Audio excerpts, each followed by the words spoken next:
Good morning student. आज अपन बात करेंगे त्रुटियों के कैलकुलेशन की। जो एरर्स हैं उनकी कैलकुलेशन किस प्रकार करते हैं और किस प्रकार से उनका एडिशन है, सब्सट्रैक्शन है, डिवीजन है या मल्टीप्लिकेशन है, वो किस प्रकार से होगा उनकी कैलकुलेशन में। तो सबसे पहले है कॉम्बिनेशन ऑफ एरर्स। जो त्रुटियों का जो कॉम्बिनेशन है वो किस प्रकार से यहाँ पर होता है। तो देखिए, कॉम्बिनेशन ऑफ एरर्स में पढ़ते हैं अपन सबसे पहले addition and subtraction of errors. त्रुटियों का संकलन या व्यवकलन। कि त्रुटियाँ आपस में जुड़ रही हैं तो अधिकतम त्रुटि कितनी होगी, और आपस में घट रही हैं तो अधिकतम त्रुटि कितनी होगी। तो देखिए इसमें कि कोई भी दो भौतिक राशि ले लीजिए, जो भी जिसके बारे में अपन त्रुटि कैलकुलेशन कर रहे हैं। तो माना कोई भी दो फिजिकल क्वांटिटी हैं, भौतिक राशि हैं, ए और बी। अब ए का मापन करेंगे तो ए के मापन में जो त्रुटि है वो डेल्टा ए है, और बी के मापन में जो त्रुटि है वो डेल्टा बी है। तो जो ए और बी है, डेल्टा ए और डेल्टा बी है, वो त्रुटियों का मापन है। तो जो ए है वह होना चाहिए ए ही मापन के रूप में, लेकिन वह अपन माप रहे हैं वो ए प्लस माइनस डेल्टा ए के रूप में। अर्थात ए है वह मापने पर इतना आ रहा है, प्लस माइनस डेल्टा ए उसमें त्रुटि आ रही है। बी है उसके मापन में प्लस माइनस डेल्टा बी त्रुटि आ रही है, तो वह हो जाएगा B plus minus delta B. तो मापन में इतनी त्रुटियाँ आ गई हैं। अब कोई भी एक दूसरी भौतिक राशि है जो ए और बी से इस प्रकार से कनेक्टेड है कि जेड बराबर ए प्लस बी है। अर्थात अपन लिखते हैं जेड बराबर ए प्लस बी है, तो ए में त्रुटि है और बी में त्रुटि है, तो जेड में कितनी त्रुटि होगी। आप ये देख सकते हैं कि दो प्रतिरोध हैं वो आपस में श्रेणी क्रम में जुड़े हुए हैं, तो उनका कुल प्रतिरोध कितना है, आर बराबर R1 प्लस R2 इस प्रकार से है। तो अगर R1 के मापन में त्रुटि है और R2 के मापन में भी त्रुटि है, दोनों में अलग अलग त्रुटि है मापने के अंदर, सही माप नहीं मापा है, तो जो कुल प्रतिरोध होगा उसमें कितनी त्रुटि आएगी मापन में, यूँ समझ सकते हैं अपन, ये ऐसा ज्ञात कर रहे हैं। तो जो कोई भी दो भौतिक राशियाँ हैं उनको मापन में त्रुटि है, तो उनके जोड़ने पर जो अधिकतम त्रुटि है वो कितनी होगी वो अपन ज्ञात कर रहे हैं। तो सीधा सीधा अपन यहाँ से देख सकते हैं। देखिए यहाँ पर जोड़ने पर त्रुटि कितनी होगी, जेड बराबर ए प्लस बी है, तो डेल्टा जेड कितना होगा, वो delta A plus delta B हो जाएगा। अर्थात दोनों त्रुटि आपस में जुड़ जाएंगी, सीधी सीधी जोड़ने पर ये हो जाएगा। आप इसको अगर और ज़्यादा सॉल्व करना चाहे आप इसको ले सकते हैं, Z plus minus delta Z बराबर A plus minus delta A plus B plus minus delta B. तो ए प्लस बी और फिर आ जाएगा plus delta A plus minus delta B. अब ए प्लस बी से जेड के बराबर है, तो सीधा सीधा डेल्टा जेड बराबर delta A plus minus delta B ये आ जाएगा। तो यहाँ पर प्लस है तो प्लस ही आएगा केवल और केवल, क्योंकि यहाँ पर प्लस का मान है। ओके, अब देखिए जेड बराबर ए माइनस बी, अर्थात अगर कोई भी दो वेरिएबल हैं तीसरी भौतिक राशि के लिए, वो आपस में घट रहे हैं, तब उसका मान कितना आएगा। तो देखिए ए में जो त्रुटि है मापन में वो A plus minus delta A है, और बी में कितनी है, B plus minus delta B है। तो जेड में कितनी होगी, तो जेड में प्लस माइनस डेल्टा जेड की त्रुटि होगी, तो Z plus minus delta Z बराबर ए का मान रखिए, ए का मान हो जाएगा A plus minus delta A, minus B का मान हो जाएगा B plus minus delta B. अब इसको सॉल्व करते हैं तो ए माइनस बी कॉमन आ गया, प्लस माइनस के साथ में delta A plus minus delta B हो गया है। अब ए माइनस बी कितना है, वो जेड के बराबर, तो सीधे सीधे देखिए यहाँ पर प्लस माइनस डेल्टा जेड बराबर plus minus delta A plus minus delta B. तो मैक्सिमम एरर भी इसमें कितनी हो जाएगी, delta A plus minus delta B. तो ध्यान रखिए इसमें कि जब भी ऐसे सवाल आते हैं तो अपन को अधिकतम त्रुटि के लिए साइन लेना है। अगर त्रुटि के मापन में सपोज कीजिए यहाँ पर नॉर्मल त्रुटि ही है कि डेल्टा ए है वो भी प्लस है और डेल्टा बी भी प्लस है, तो अपन को अधिकतम त्रुटि अगर माइनस है यहाँ पर तो भी ये प्लस ही लेना है। तो delta A plus delta B, और अगर इसमें सपोज कीजिए डेल्टा बी को ऑलरेडी त्रुटि है वो माइनस में आ रही है, तब इसको अपन माइनस साइन लेके अधिकतम बनाएंगे, तब delta A minus delta B कर देंगे। तो त्रुटि अधिकतम मापन में अगर घट रही है संख्या तो भी वो जुड़ेंगी ही, इस बात का खास तौर पर ध्यान रखिए। इसको अपन एक एग्जाम्पल से समझते हैं, एक न्यूमेरिकल से, तो ज़्यादा समझ में आ पाएगा। कि अपने पास में कोई भी दो अलग अलग निकाय हैं, दो अलग अलग सिस्टम है, और उनका तापमान अपन नाप रहे हैं। तो पहले सिस्टम पहले निकाय का तापमान अपन ने नापा, और तापमान नापने पर वो अपने पास आया 20 degree plus minus 0.5 degree centigrade. मतलब 20 डिग्री तापमान है, लेकिन उसमें जो मापने में त्रुटि है वो प्लस माइनस 0.5 डिग्री की है। तो ये जो तापमान है वो कितना हो सकता है, ये 20.5 भी हो सकता है और 19.5 भी हो सकता है। और इसमें दूसरे निकाय में तापमान नापेंगे तो वो कितना होगा, 50 degree centigrade plus minus 0.5 degree centigrade. तो यहाँ पर ये 50.5 भी हो सकता है और 49.5 भी हो सकता है। तो देखिए अब अपन देखते हैं कि जो अधिकतम इसमें जो आएगा नापने में त्रुटि आएगी वो कितनी होगी। तो अधिकतम त्रुटि अब यूँ मानिए कि यह 20 डिग्री से 20.5 भी हो सकता है और ये 49.5 भी हो सकता है। तो इसको मापने में किस प्रकार से अपन त्रुटि देखेंगे वो देखिए इंपॉर्टेंट। सपोज कीजिए कि ये अपन ने नापा, ये 19.5 आया और ये 50.5 आया, तो दोनों के बीच का जो डिफरेंस है वो कितना होगा। सीधे सीधे अपन देखेंगे तो 50.5 और 19.5 देखेंगे तो वह 50.5 और 19.5, 0 और 31, अर्थात यह 31 डिग्री टेम्परेचर होना चाहिए और होता कितना 30। तो मतलब प्लस माइनस 1 डिग्री का डिफरेंस इसमें आ सकता है। अपन यहाँ से सीधे सीधे देखें तो चलिए देखते हैं। तो डेल्टा टी मतलब तापांतर कितना दोनों निकाय में, डेल्टा टी बराबर T2 माइनस T1। तो T2 कितना 50 plus minus 0.5 degree centigrade minus 20 plus minus 0.5 degree centigrade. तो 50 माइनस 20 तो सीधा सीधा ही हो गया, ऐसे देखिए 50 माइनस 20 हो गया। अब प्लस माइनस का चिन्ह लगाया और फिर 0.5 प्लस माइनस 0.5 इस न्यूमेरिकल के अनुसार यहाँ पर देखिए। ओके, ये देखिए इससे अपन अब देखिए 50 माइनस 20 कितना है 30 प्लस माइनस ये कितना हो गया। अधिकतम त्रुटि लेनी है तो अधिकतम त्रुटि देखिए यहाँ पर मैं माइनस साइन लेता हूँ तो 0.5 माइनस 0.5 वो तो 0 हो गया, तो त्रुटि कुछ हुई नहीं ना। अधिकतम कितनी है, जब दोनों को सेम चिन्ह लूँगा तो जुड़ जाएंगे, तो 0.5 प्लस 0.5 तो 1 डिग्री। तो यहाँ पर देखिए तो 30 प्लस माइनस 1 डिग्री, अर्थात जो त्रुटि होगी वो 30 प्लस माइनस 1 डिग्री की होगी। तो ये टेम्परेचर है वो दोनों का डिफरेंस 29 डिग्री भी हो सकता है और 31 डिग्री भी हो सकता है। अधिकतम इसमें 1 डिग्री का डिफरेंस आ जाएगा। तो जब भी अपन त्रुटियों का जोड़ और त्रुटियों का बाकी करते हैं, मतलब एडिशन एंड सब्ट्रैक्शन करते हैं, तो उसमें ध्यान रखिए त्रुटियां हमेशा जुड़ती हैं। इस बात के लिए खास इंपॉर्टेंट ध्यान दिया जाए इसमें। लेकिन अपन देखेंगे आगे जब त्रुटियों का अपन गुणनफल करते हैं त्रुटियों के लिए और या भाग करते हैं, तब त्रुटियाँ किस प्रकार से प्राप्त होती हैं या किस प्रकार से रिलेटिव त्रुटि परसेंटेज त्रुटि अपन ज्ञात करते हैं। अभी अपन अगला जो पार्ट है वो देखेंगे। देखिए अब है multiplication and division of errors. ये जो त्रुटि है त्रुटि का गुणनफल या फिर भागफल। तो वापस वही अपने पास में कोई दो भौतिक राशियाँ हैं ए और बी, और दो भौतिक राशियाँ हैं और वो तीसरी भौतिक राशि के साथ में इस प्रकार से कनेक्टेड है, इस प्रकार से उससे संबंधित है कि जेड बराबर ए और बी है। जेड के बराबर ए और बी का मल्टीप्लिकेशन है। अब ए में मापने में त्रुटि है वो A plus minus delta A है और बी के मापने में त्रुटि है वो B plus minus delta B है। तो जेड बराबर ए बी होने पर जेड में कितनी त्रुटि होगी। अब इसका एग्जाम्पल आप सीधे सीधे आप यूँ समझ सकते हैं कि V is equal to I R. अगर आपके पास ये फॉर्मूला है तो आपने करंट भी गलत नापा है, त्रुटि सहित नापा है और प्रतिरोध भी त्रुटि के साथ नापा है, तो दोनों के गुणनफल से वोल्टेज में कितनी त्रुटि उत्पन्न होगी अपन ये याद कर सकते हैं। या फिर आई बराबर वी आर बराबर वी बटे आई कर दिया है, तो इसमें देखिए आर बराबर वी बटे आई, तो ये वी गुणा 1 बटे आई, तो ये भी गुणनफल एक प्रकार से, अर्थात भागफल और गुणनफल दोनों एक ही है। इस बात का खास तौर पर ध्यान रखा जाए।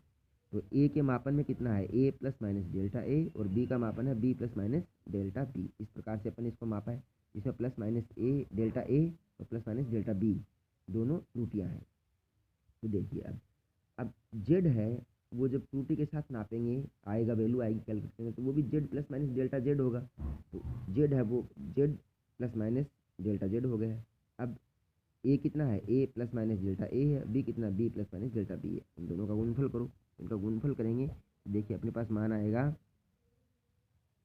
ए B plus minus B delta A plus minus A delta B plus minus delta A delta B. A को इससे मल्टीप्लाई किया, ए इससे, आपस में इसके 4 फैक्टर आ गए मल्टीप्लाई करने के बाद में, गुणनफल के बाद में। अब देखिए अब अपने पास में जो वैल्यू आ गई है तो लेफ्ट हैंड साइड में तो जेड का भाग दे देंगे और राइट हैंड साइड में ए बी का भाग दे देंगे। अपन को त्रुटि ज्ञात करनी है, रिलेटिव त्रुटि की डेल्टा जेड कितनी है वह है। तो जब लेफ्ट हैंड साइड में जेड का भाग देंगे तो हो जाएगा Z plus minus delta Z divided by Z बराबर A B plus minus B delta A plus minus A delta B plus minus delta A delta B divided by A B. ये अपने पास मान आ गया है। तो अभी भाग देंगे तो देखिए जेड में जेड का भाग जाएगा तो एक बचेगा प्लस माइनस डेल्टा जेड बटे जेड आ गया। ओके, इधर देखिए ए बी का ए बी में भाग देंगे तो एक आएगा, फिर प्लस माइनस इसमें भाग देंगे तो कट जाएगा आपस, एक बी कट जाएगा तो डेल्टा ए अपॉन ए आ जाएगा। यहाँ पर भाग देंगे तो बी कट जाएगा, सॉरी ए कट जाएगा तो डेल्टा बी बटे बी आ जाएगा, और इसमें डेल्टा ए बटे ए डेल्टा बी बटे बी। अब ध्यान दीजिए कि डेल्टा ए और डेल्टा बी जो त्रुटियाँ हैं वो बहुत छोटी हैं, ए और बी की तुलना में बहुत छोटी हैं। एक तो वो त्रुटियाँ बहुत छोटी हैं और एक आपस में दोनों का गुणनफल और कर रहे हैं, तो वो गुणनफल मिला के और छोटा हो जाएगा।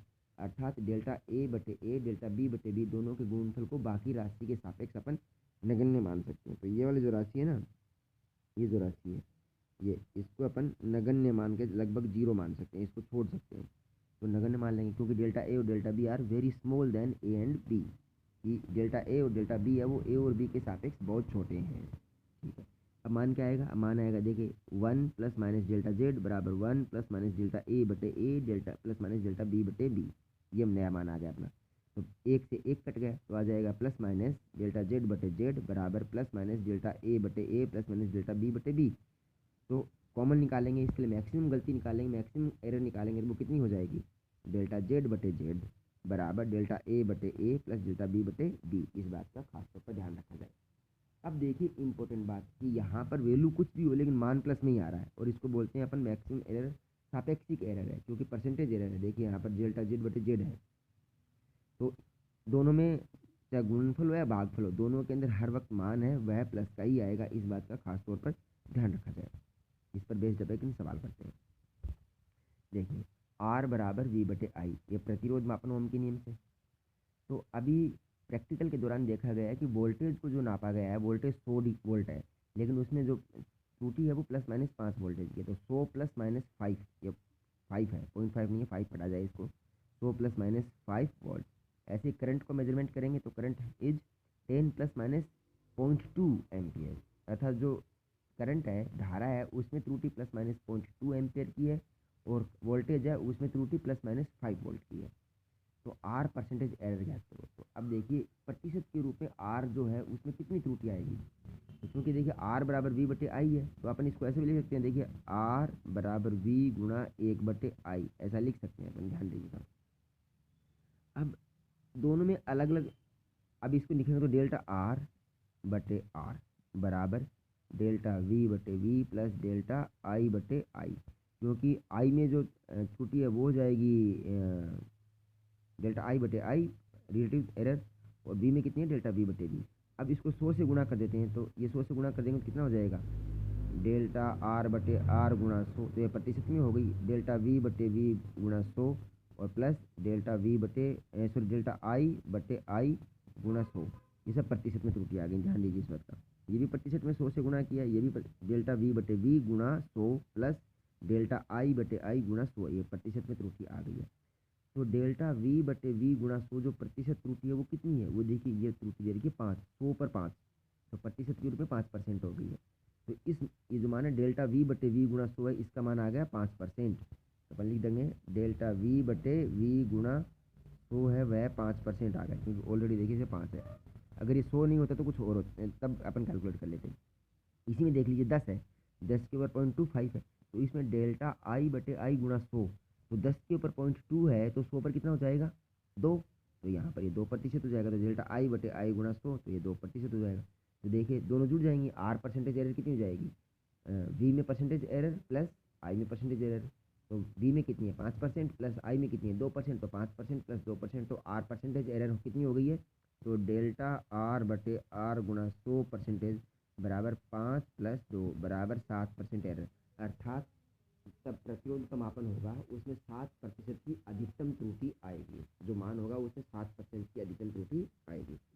ये तो अपन ने सिंपल जो त्रुटि है उनका जोड़, बाकी गुणा, भाग कैलकुलेशन करना सीखा। अभी अगर कोई भी वेरिएबल है, कोई भौतिक राशि है, वह घात के रूप में व्यक्त की जा रही है, तब उसमें कितनी त्रुटि आएगी?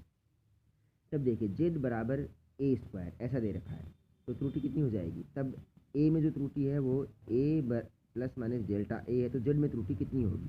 तब डेल्टा जेड बटे जेड, ठीक वैसे ही जो अपन ने ए गुणा बी किया था, और डेल्टा ए बटे ए प्लस डेल्टा बी बटे बी था ना वहाँ पर, तो वो डेल्टा ए बटे ए प्लस डेल्टा बी भी ए ही है, तो डेल्टा ए बटे ए दोबारा आ गया, अर्थात 2 बार हो गया।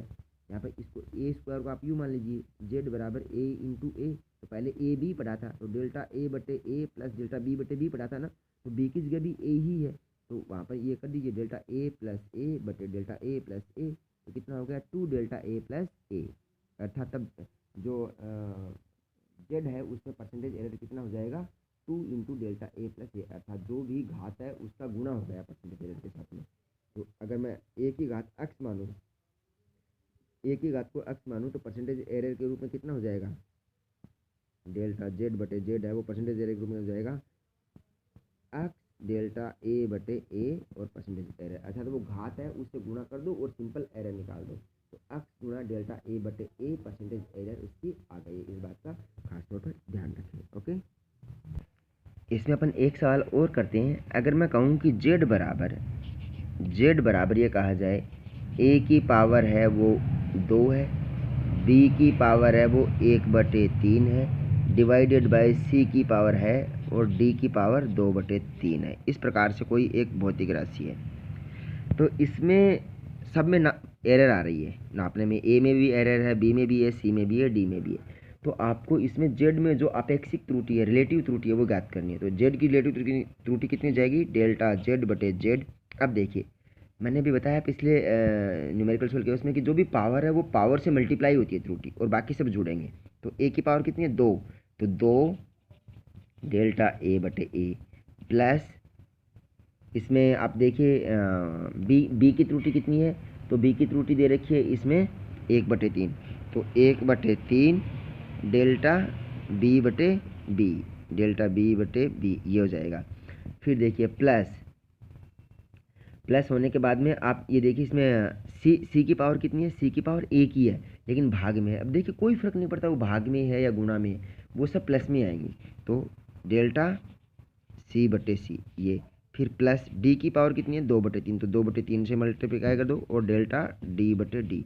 तो सब में परसेंटेज एरर के रूप में त्रुटि दे रखी है ए बी सी डी में, तो वो इस प्रकार से होगी।